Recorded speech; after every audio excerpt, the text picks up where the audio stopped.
Welcome to New Jersey Now. I'm Jim McQueeny, and our show today is going to be talking about New Jersey Transit, a beleaguered transit agency, one of the biggest in the United States. Nearly 1 million people, or 1 million riders a day, use New Jersey Transit.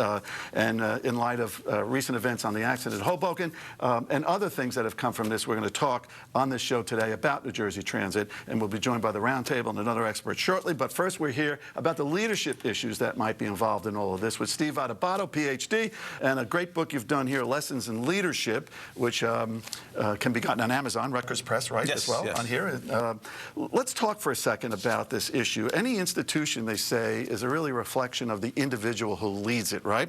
It's a little tough about New Jersey Transit. It's an appointee who heads it, fine. It's supposed to be semi-independent, which should give it some leadership ability, unfettered by politics in Trenton. But you look at New Jersey Transit, seemingly beholden to philosophies. They're certainly funded by Trenton, by a governor who proposes a budget and a legislature disposes of it. Yeah. So they have a lot of masters. How independent and how big a leadership are they really exhibiting, Steve? Loaded question, a lot going on there. When I wrote this book, Lessons in Leadership, my whole focus is on taking responsibility. My problem very often is with government agencies and leaders in government who don't take responsibility. So I look at New Jersey Transit, this horrific accident that happens in Hoboken, and I ask, okay, what can be avoided, what can't be avoided? Then after it happens, what responsibility do you have? And I ask myself, of these victims, you have one victim who horribly dies. Another victim who loses part of his finger, and I ask myself, what communication takes place, what reaching out takes place on behalf of New Jersey Transit to that victim and many others? They don't reach out for him, the guy who loses his finger. What does that represent? A lack of empathy, a lack of caring. The legislature holds a hearing, Jim, in which they ask the leaders of New Jersey Transit to come and explain what happened, what didn't happen, what could have been avoided. They don't show up. They say they have a meeting in Washington with the folks in Amtrak or whatever federal agency down there. The folks in Washington said, all you had to do is tell us. You could have gone to Trenton and answered more important questions. Those decisions and actions have to come from a leader of the New Jersey Transit, right? You've had rotating leadership here for a long time. An entire year without a leader. Yes, an entire year without a leader. Who appoints those leaders is the governor. The governor appoints those leaders. So the governor seems to be happy with rotating leadership on this. So where does the leadership issue go to? Does it go to the agency that's been neglected by deferred appointments and deferred capital expenditures, deferred things like this? Or does it go to the one who funds them, which is the governor of the state? My attitude is this. In the end, the governor is ultimately responsible for every agency, but the question is he's not running every agency. And the agency that we're talking about, New Jersey Transit, has gone for a year without a leader.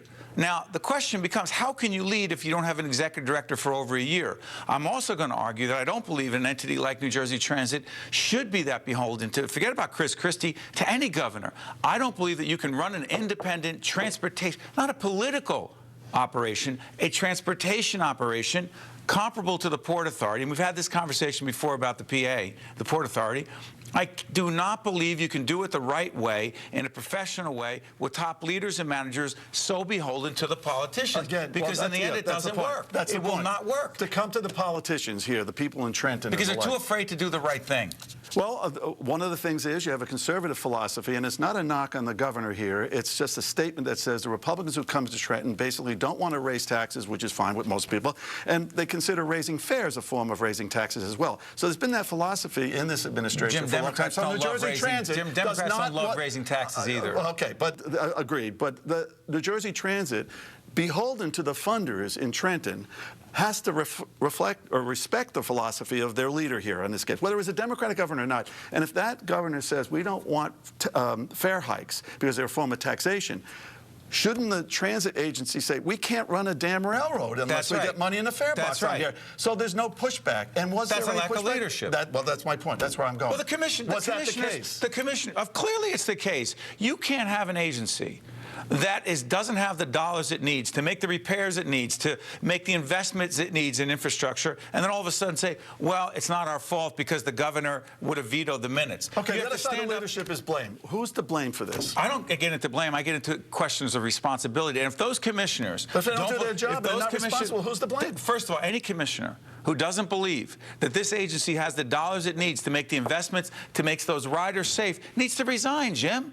You cannot serve as a commissioner, and you know the Port Authority better than most. You cannot serve on the Port Authority board. You cannot serve on the New Jersey Transit Board as a commissioner. You may want the perk to be there, but it's way more important to protect those riders. And if you don't believe there's enough money to keep people safe, you have to quit. All right, that's part of leadership. We've done a description, basically, on the leadership problems and some of the operational problems here. What's the prescription coming out of you and out of your book on how you turn this quickly around to take over leadership? Can it be done with New Jersey Transit? Under the current form, I don't believe it can be. And I will also say this, that the media, in my view, we in the media have a responsibility as leaders. Someone says, what do you mean the media, we're leaders? We need to lead on this in this sense, to continue to shine a light on how New Jersey Transit is not running well, does not have the dollars it needs to make the investments. The fact that the commissioners are not independent. Scheduled on this thing that the New Jersey Transit head didn't even go down to. It claimed another conflict in schedule. Horrific, embarrassing, and the fact that we in the media covered it is fine, but we need to keep the pressure on so that no other hearing ever is held. And the fact that the Democrats control the legislature and Assemblyman McKeon, who runs that, is the chair of that transportation committee, he was the one that held it. If they think that because a Republican governor controls those minutes or manages the minutes, if you will, of the transit authority or of New Jersey Transit, that they're going to show disrespect to a Democratic chair, that's ridiculous. McKeon represents every citizen in this state, not the Democratic Party. It is disrespectful not to the Democrats, but to every citizen in this state. It doesn't work on a leadership model. Not the current leadership model. It's not even a leadership model. It's a political model. It has nothing to do with serving the people. Okay, very good. Steve Adubato, we should tell them all to buy your book about leadership issues. Will you quote the book again? All right, we'll be right back. Thanks, Steve.